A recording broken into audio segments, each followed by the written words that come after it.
What's going on, everybody? Welcome back to the Fantasy Golf Bag Podcast. I'm your host, Redkacheek, and we are going to be previewing today the 2026 Farmers Insurance Open. This is being recorded on Sunday, so we're going to pull up the live model at Fantasy Golf Bag and look at it. It is 3:41 p.m., and we're going to look at who's currently winning our live model simulations and stuff like that. And then we'll get into the new event. And this should be a full normal podcast. I already kind of prepared some FGB Studio models, and we're going to walk through like the final touches of weighting each of those models and then doing the final summary model. So yeah, this should be I don't know. It'd probably go close to an hour. I don't want it to go a full hour, but we'll say 45 minutes. We're going to go through the current American Express really quick, talk through some things at Fantasy Golf Bag, dive into the course preview, a little bit of the North course, but most of it's going to be on the South course just because we have the most data there, and then diving into the actual players in FGB Studio. So with that being said, let's go ahead and look at here we go. So new model came up this week. So as you know, if you're a Fantasy Golf Bag subscriber, you already know there's the custom simulations you can run for any of the DFS contests. You can run for Underdog. You can run groups. You can run head-to-heads. Basically anything using our own metrics for all of our normal models. You can run your own stuff at any point in time that you want. And there's a live model in there. We also created a live model page. So now you can go here.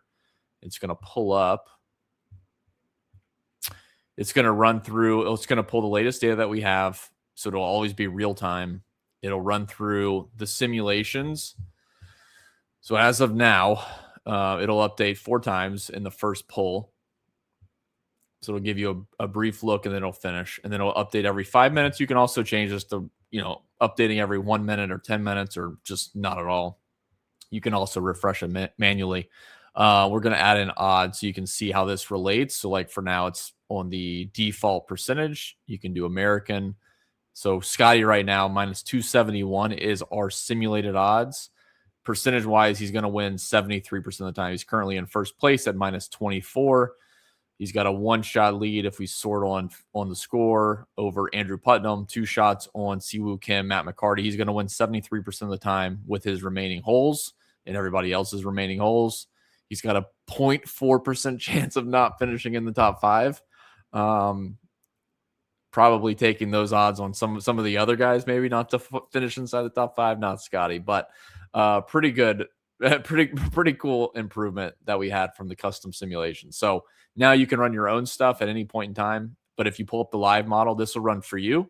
You don't have to wait for it. You don't have to do any type of plugs. Everything will work. If there's multiple events going on, so like the American Express, and there's an opposite field event, you can run those sims too. And the idea here is we're gonna plug in some Discord notifications. So every time this runs and there is value to be found, same with the matchups, we're gonna have a betting opportunity channel. And basically every single time this runs and sees opportunity, it'll ping the channel, and you can go bet those discrepancies between what we have at Fantasy Golf Bag and what Vegas has. So for example, if Scotty shows up here at 73%, maybe Vegas hasn't caught up and his odds are only, plus 110 or minus 110. We can go bet him because our fair odds are minus 271. So we have some value there. Same would go for like Andrew Putnam. He's made a charge up the leaderboard today. Maybe his odds at whatever sports book, are 30-1 still or 25-1. And we can say his fair odds are 12-1. We can go bet that and take the leveraged opportunity. So more to come here, but this is a pretty cool way for you to follow the event.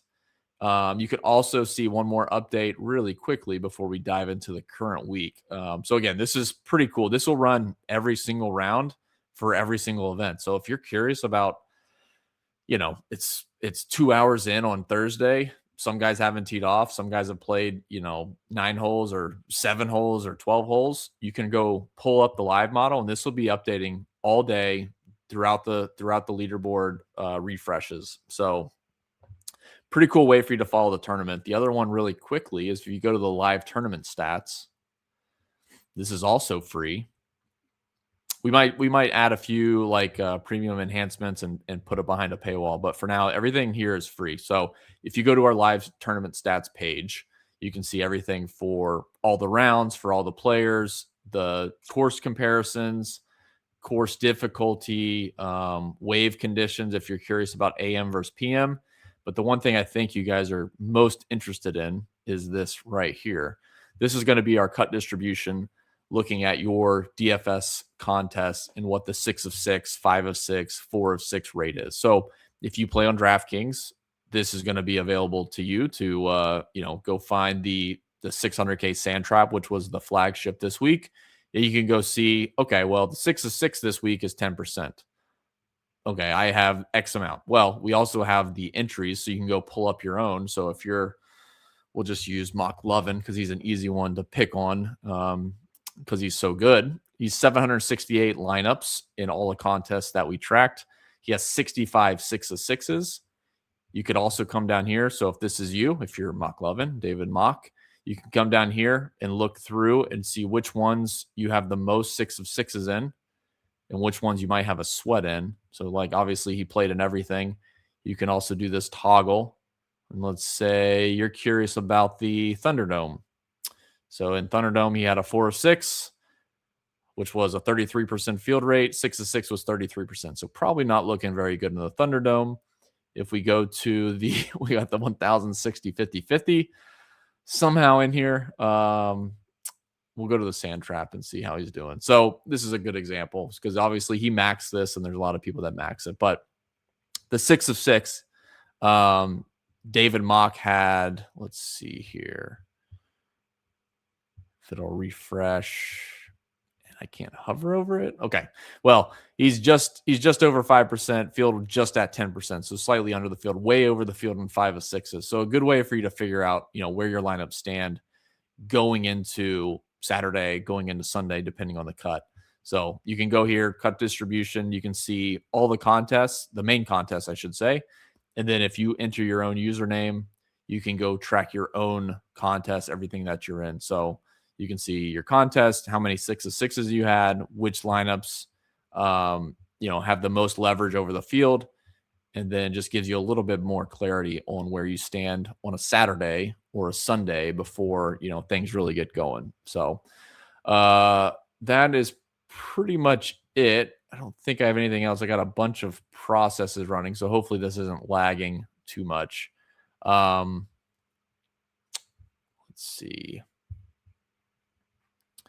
I think that's it for updates. I guess the custom simulations really quickly, if you're curious about that.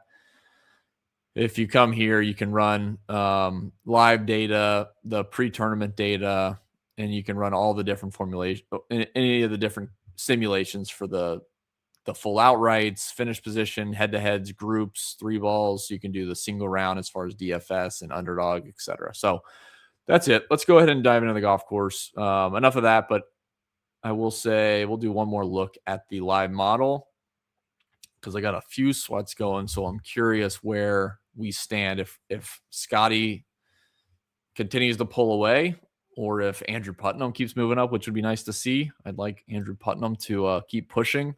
I don't think he can win, but that'd be nice. So we got Scotty at 72% to win. Andrew Putnam at 8.5, Siwoo at 8.5. Where did Blades go? Blade is down to 0.18% chance to win. So a big drop there. But yeah, cool way for you to track the tournament.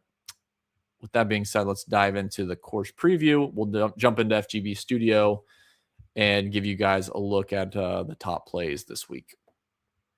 So here we go. This week for the Farmers Insurance Open, we're being played at Torrey Pines South and the North course. There's a big discrepancy. We're going to focus on the South course. Obviously, they both get played on Thursday and Friday, and then it's a focus on South. So obviously, there's more weight to the South course, anyways. But for Showdown, it's obviously very important, and our projections take all this into account. So if you go into LineupIQ and you run it, however many lineups, you simulate them, you're going to be well ahead of the field because you're using the player data and the course data. Everything is mapped into exactly what you should expect for scoring on each course. It's not just a blanket assumption for the tournament. It's per course, per tee time, waves, weather, etc. So Torrey Pines South plays at 1.07 strokes over par. If you look at the North course, it actually plays 1.42 strokes under par. So it's about a 2.5 stroke difference between the two. So like for Showdown, 2.5 strokes is huge. Playing North course guys only is a very valid strategy. Again, you can go into LineupIQ and look at past slates and how guys did. But I would just encourage you guys. Obviously, we'll look at weather as it gets closer. For Showdown, though, the North course being a 2.5 stroke difference is a huge advantage. People are not going to do that. There's going to be some good players on the South course. And again, the projections take that into account, which is important, right? Like if you had Scotty Scheffler on the South course and a bunch of guys from the Korn Ferry Tour on the North course, you probably still want to play Scotty in some lineups. However, in this type of field, which we'll look at in a second, playing Showdown and just kind of moving the odds in your favor for all those guys to be playing on a 2.5 shot difference, easier golf course is a big advantage. So take advantage of the North course in Showdown Thursday, Friday. But for the rest of the show, let's focus on the South course and like the general themes, right? So pretty difficult golf course. The South course is. It's 7,765 yards, par 72. Average par 3 is 207 yards. Average par 4, 456. Pretty long, honestly, for an average of the par 4s. I mean, we got some 500-yard par 4s. We have some shorter ones. And then for the par 5s at 592. Mostly, I mean, it's definitely on the longer side, but not crazy. Like it's not excessive and it's just not short. So I would say the par 5s and par 5s are average. Par 4s just slightly above. Par 3s slightly above as well. And that gets you to 7,765 yards. So you could, infer from that the driving distance is a factor, which we'll look at the lead and stat correlations and the tournament stats in just a second. A couple things on the driving distance. So if you look through the scoring for the South course, the par 5s, number 6, number 18, number 9, number 13, they are the only holes besides 2 that plays kind of under par. For argument's sake, I'll say it doesn't. So just to illustrate the difficulty of this course and where the birdies come from, it's really 6, 9, 13, and 18. I don't really see an advantage in streaks because there's not a lot of birdies out here anyway. So if you're worried about playing guys off 1 or 10, I don't really see a strategy there. I guess maybe you could say off 10 if you really want to be argumentative today. It'd be, guys making the turn, playing 17 a little bit, but really 18. 1, I just don't see that happening. And then 2. So that's really it. I don't see, 8, 9, 10 or 9, 10, 11. That's not going to happen. So I don't think it's a big difference. If you really want to just nitpick your life away, I would say teeing off on 10 is a slight advantage, which we could look at the data, but I doubt there's really anything substantial. But in terms of like the par 5 scoring, if you go all the way to the bottom of the Course Preview Pro, you can see our distance penalty. And the biggest red marks are really the par 5s because those are the ones that guys can get home in 2 and have a chance at either A, making eagle, or they have a really good chance of obviously getting up and down and making birdie. So hole 5 has over a quarter shot of a difference in driving distance. So that's players that don't hit it past the field average on that hole. So let's just say the field average is 290. Guys that hit it 280 or 285 are losing a quarter of a shot. Hole 4, which is a long par 4, 505, also the same thing, 0.28. Hole 13 is a par 5. Hole 18 is a par 5. Hole 17 is 0.24. It's only 443 on the scorecard. Typically, I think of that from an accuracy standpoint, which that shows a missed fairway penalty of almost 0.45. But yeah, there's also a distance penalty on 17, which is interesting. I think that's probably more to the second shot, but I would just want to illustrate driving distance definitely matters to a certain extent. I think broadly across the golf courses, it's not a huge difference maker, but certainly on the scoring holes, like for upside and guys that can win this event, driving distance definitely matters. All right, so back to the top here. Yeah, let's talk about the lead in stat correlations really quick. So there's a bunch that are really close. The two that are the lowest, and I'll even throw in three, I guess, for proximity, but driving accuracy is negatively correlated, which makes a lot of sense. And I'll kind of go back and forth, I guess, with this right side. This is the actual stats for the course. Driving accuracy at 51%, which, course average is around 6%, or the tour average is around 60%. Distance penalty, 0.21 is pretty close. Missed fairway penalty is slightly down just because of the length. Guys hitting the fairway aren't guaranteed to score better. But all that being said, the driving accuracy being down, driving accuracy as a lead-in stat is negatively correlated. So I would avoid any idea of using driving accuracy, even though people will talk about the rough being thick, most likely. I haven't heard anybody talking about it yet, but it'll always come up for Torrey Pines South. Like, if you miss fairways here, you're going to have a tough time. That's not true. So do not worry about driving accuracy. Putting is also, which makes sense because it's not a low scoring event. Putting is not a big factor for lead-in stats either. So when I say lead-in stats, for those that are new this week or just want a refresher, obviously every single week we're looking at data from the last month to the last 6 months to the last year or 2 years. Everything's in the past. So for us to look ahead into this next week and want to know what should we focus on for stats, whatever they do in the tournament last year doesn't mean much for the lead-in stats. I want to look at what did we know on Wednesday night leading into that event for all those players that did well in different categories. So for example, if putting was, we can go actually down here to the leaderboard. Let's say, putting. So Harris English won last year. Gained 6 strokes putting.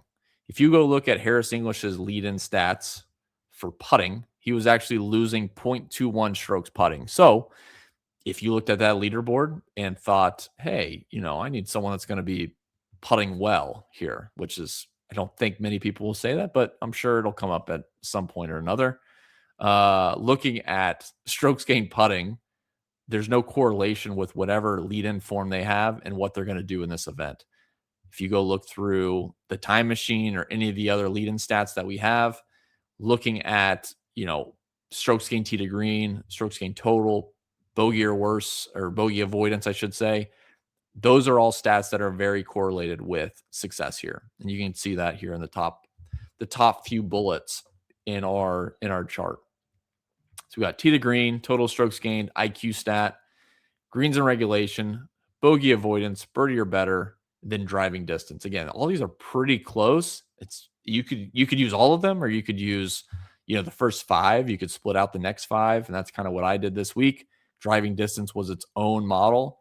Everything else was just, bucketed together.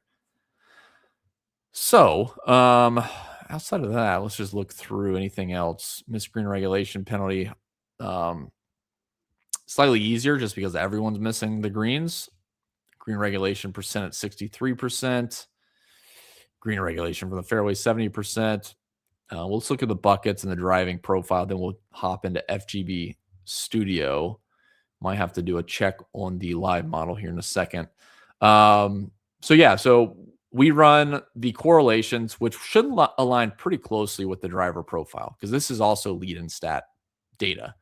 For the South course, this makes a lot of sense. So if without even knowing anything about how we derive any of our data in our models and correlations, just thinking through a golf course that's 7,700 yards, par 72, our driver profile favors distance. It's not all the way yanking on distance, but it's definitely hitting the first tip of the distance side of our speed gauge for distance. So distance over accuracy this week, beating a dead horse here, but you guys get it.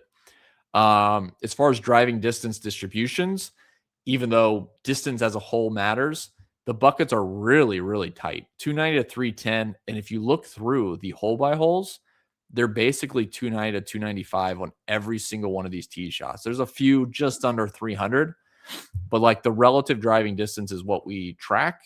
And in terms of like the actual raw driving distance, we're talking about 10 tee shots that finished between 290 and 299. So in driving IQ using FGB Studio, that is where I put my focus today. And that's where I would encourage you guys to look as you progress this week for the Farmers Insurance Open. Approach distance distribution's a little bit more plain and generic, I guess. Like there's really no big difference maker besides the 200 plus approach shots. And that's really the par threes, the par 5 second shots, and a couple of the longer par fours. So if you want to model any of the approaches, you would either probably model them all together equally or give a little bit extra focus on 200 plus and move on with your day. I wouldn't dive in crazy with approach distance distribution. There's ways you can use spectrum data or just strokes gained approach and just get an overall view. But yeah, I mean, 200 plus has the most shots of all the approach shot buckets, but I still don't want to kind of overly weight just that one bucket. I mean, guys still need to play well from, 100 to 150, 150 to 200. So don't get too caught up with these. I just don't see a huge advantage in breaking each of these buckets out. But I think 200 plus, adding a little bit of extra weight to guys that can hit their long irons well. And that could be well hitting them high, could be well, generally it's just high, or just accurately. Could be like Zach Blair, doesn't hit them that long, but 225 yards, he can hit a nice little 7-wood in there. We can target guys like that. So all that's to say, driving distance distribution, I think, is a very tight group. You can be very focused on 290 to 310. Approach distance, I don't think you need to really drive that home. I think 200 plus has some merit.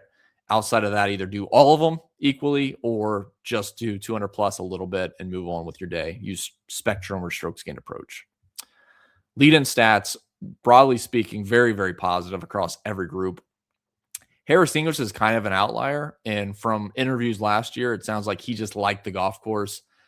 We know that he gained 6 strokes putting. So it could be a mix of like, mental fortitude and, willing himself to win or whatever. I don't know. He got into contention and was able to hold out at 8 under par. So that could also be a big factor, just the scoring. Nobody chased him down and ran away with it.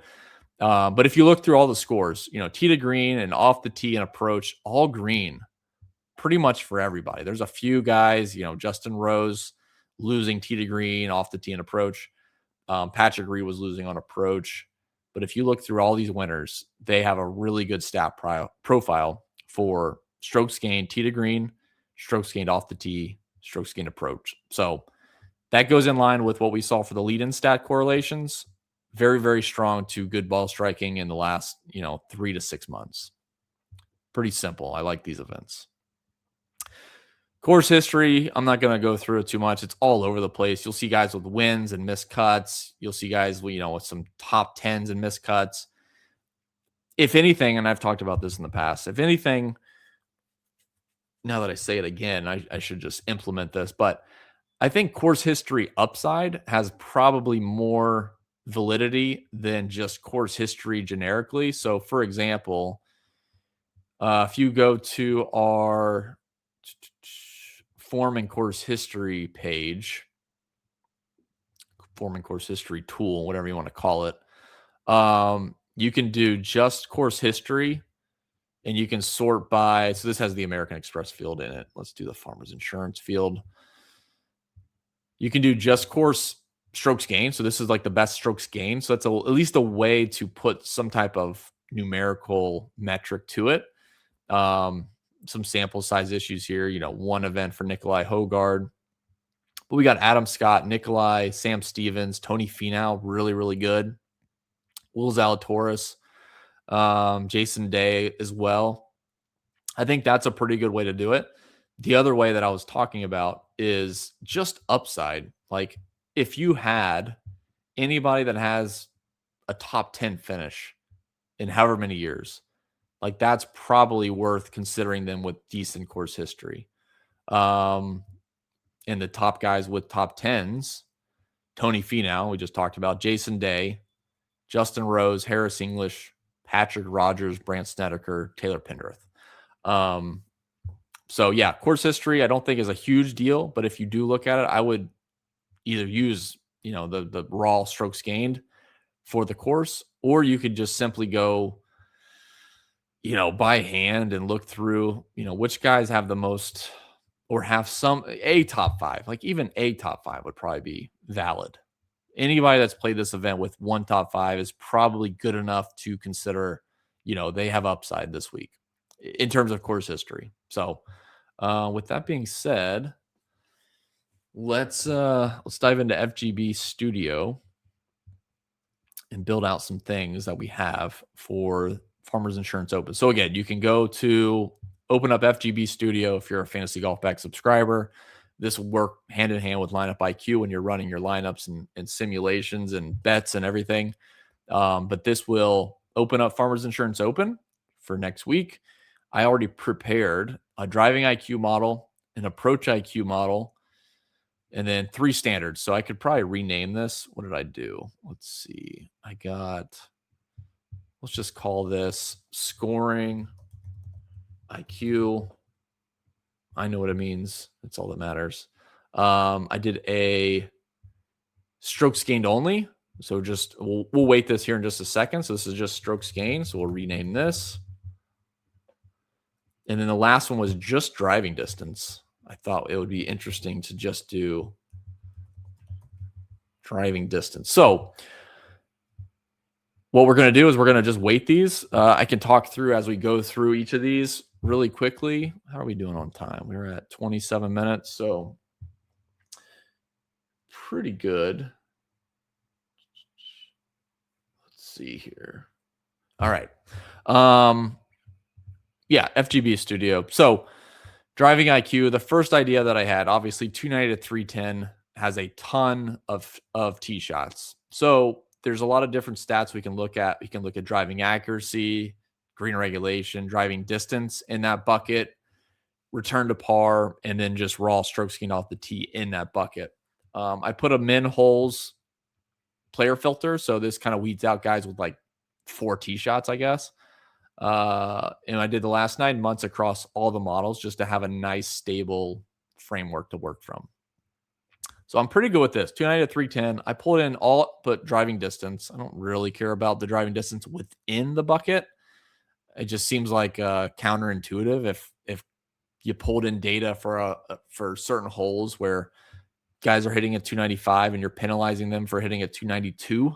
So we're going to do driving accuracy, green regulation, return to par, and strokes gained. So strokes gained, we'll keep return to par kind of middle, I guess. Green regulation pretty high, driving accuracy a little bit lower. So again, just kind of working this a little bit. That's probably where I want it. So we got a 10% driving accuracy, 30% green regulation. I like that quite a bit. 24%, you could do 25. There we go. 25% return to par, which is just scoring on those holes, and then strokes gained off the tee for those holes. So we'll apply that. This will give us our top guys. Kensei Harada shows himself again. Fantastic. This does not have the data, obviously, from the American Express, but we will update that as soon as the event finishes. We got some big holes, obviously. And in the last 9 months, we got 345 tee shots for Goddard. So it's possible we could just raise the min holes to like 50 and or 30 and weed out some of the guys with smaller sample. So up to you how you want to handle it. Approach IQ, like I said, you can either do, all the buckets equally or just focus on the longer bucket, maybe just weight it a little bit higher. So that's what I'm going to do. I include strokes gained, green regulation, return to par. The way I view this is on the shorter shots, I think proximity matters more than both green regulation and strokes gained. Strokes gained is probably okay. But we'll just do procs. 120 to 150. We're moving closer to like, I just want to know your general form. We'll take out return to par here. And then as we go further out, green regulation, strokes gained matters more. So let's just do it like this. So proximity for 50 to 125, proximity for 125 to 150. Then I'm running green regulation all the way down, and I'm doing strokes gained all the way down from 150 to 225. And I'm running fairway, par threes, and first cut approach shots. So this should give us a nice look at somebody's approach profile once it finishes refreshing. And you can always, tinker with the min shots. I got 10 per bucket. You can update this to 20, whatever you want to do, and just kind of eyeball it. Like 20 is probably going to weed out a few guys, but 15 shots is pretty good in my opinion. So let's do this. 50 to 125 proximity. Everything's kind of equal. We'll just leave it at that. I think 11% across is okay. Kinsey Harada shows himself again. Fantastic. Scoring, IQ. These are the 5 stats that I chose. They were strokes gained tee to green, IQ stat, bogey avoidance, green regulation, and adjusted strokes gained total. This is field strength adjusted strokes gained total. I'm not going to tinker with anything besides time frame. I did last 9 months, and rounds. I did the last 24 rounds. So again, in the last 9 months, I don't know, you got like 50 or 60 rounds. I'm just trying to grab the last 24. So if it's back 9 months to get 24, that's fine. If they've played 24 rounds in the last 3 months, give me just those. That's kind of my opinion on what I'm trying to do. Set them in rounds at 8 as well. And then for weights, everything was pretty close, to be honest. I think strokes gained total deserves a little more weight. We'll put bogey avoidance close with green regulation, IQ stat about the same, tee to green somewhere in the middle. So these percentages, you're talking about moving them 1 or 2% to get even numbers. This is pretty good for me. And that gives us Michael Thorbjornsen, Justin Rose, JJ Spawn, Garrett Higo. This is a very, basic framework for golf data. So to see good players up here is an important sanity check. Then we got the strokes gained. Same thing. I went back to last 12 months actually here and last 50 rounds. So without boring you guys to death, I'm going to take putting all the way out around the green down a lot. We'll just do like 5%. Approach down a little bit. Off the tee down a little bit. Still above approach. And then total tee to green. We're good. Nice and easy. We'll blend these at the end all together. And then the last one is driving distance.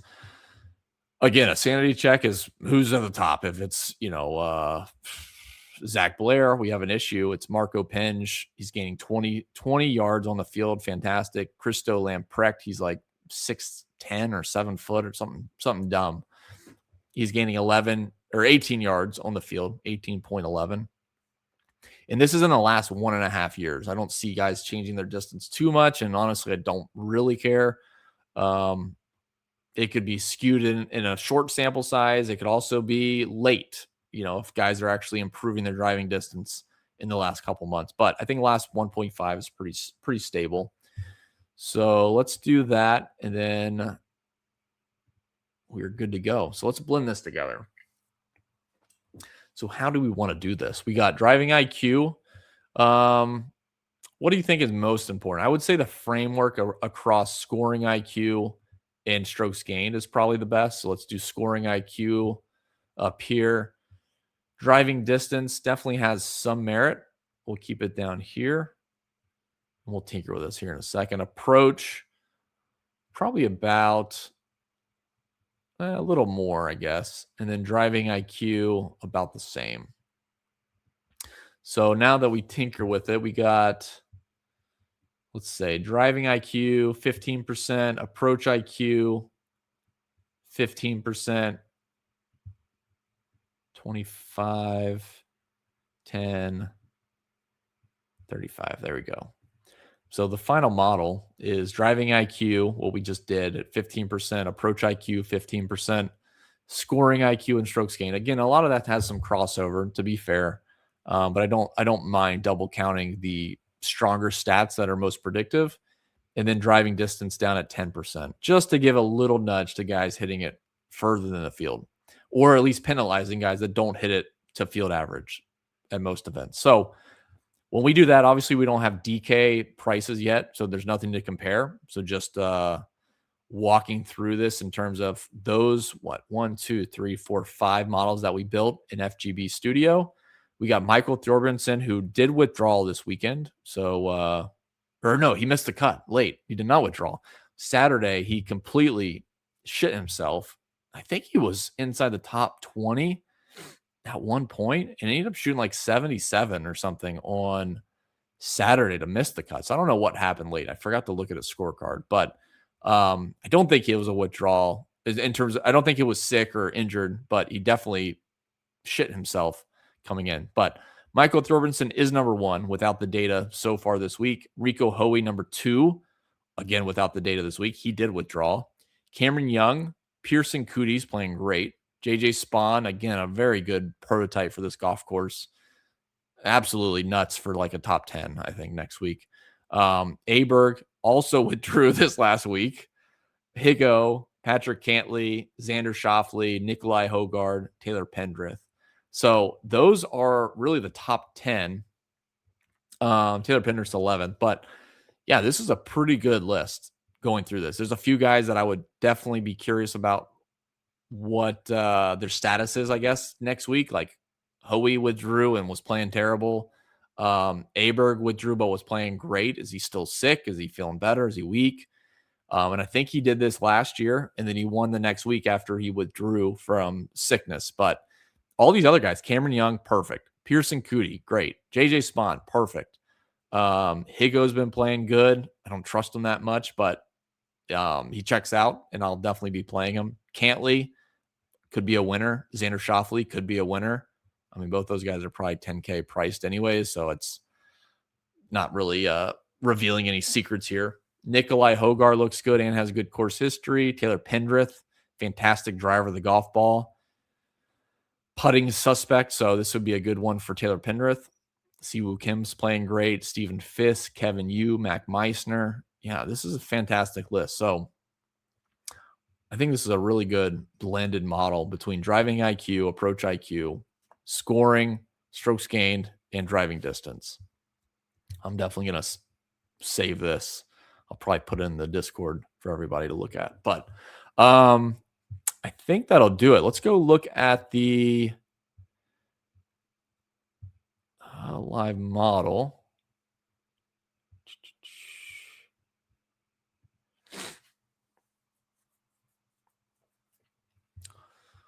See what we're doing. So it was updated 14 minutes ago. Scotty Scheffler now at an 86% chance to win. Andrew Putnam at 11.6% chance to win. It's going to be a Scotty show, unfortunately, this whole year. Again, it seems like. So, yeah, simulations like Scotty, the odds are minus 615 for Scotty right now. I'm sure his odds are lower than that if we look on sports books.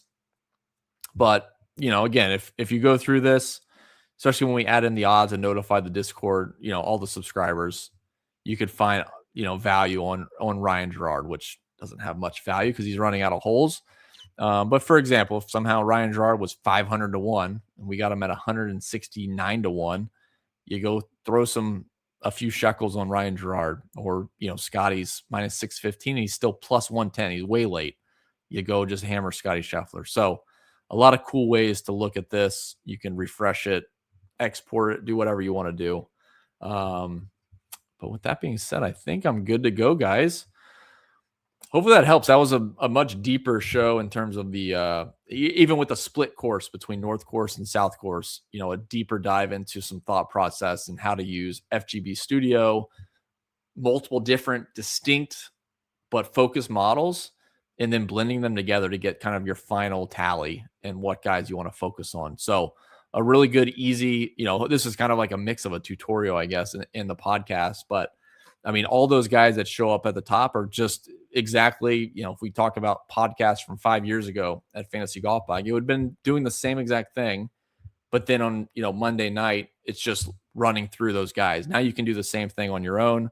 You can tweak it and find all the same plays. So, again, hopefully you guys found some use out of this. It's pretty easy to use and then tinker with the model weights. You can take out models, add more. You could go just one at a time. You could add up to, I don't know, the limit's at like 550. So enjoy building. Check out LineupIQ as well. Obviously, they have Showdown, Late Showdown, everything like that, tiers, FanDuel. So as always, guys, appreciate you tuning in for this 40-minute podcast to talk about the the small things in life, the PGA, DFS, Farmers Insurance Open. So appreciate you guys. As always, reach out to me on Twitter at Redkacheek, in Discord. If you're a Fantasy Golf Bag member or not, you can message me in Discord and provide feedback, requests, tools, ideas, anything you like. So with that being said, guys, enjoy the rest of your Sunday or Monday if you're listening to this, or Tuesday, and let's have a great week at the Farmers Insurance Open. See ya.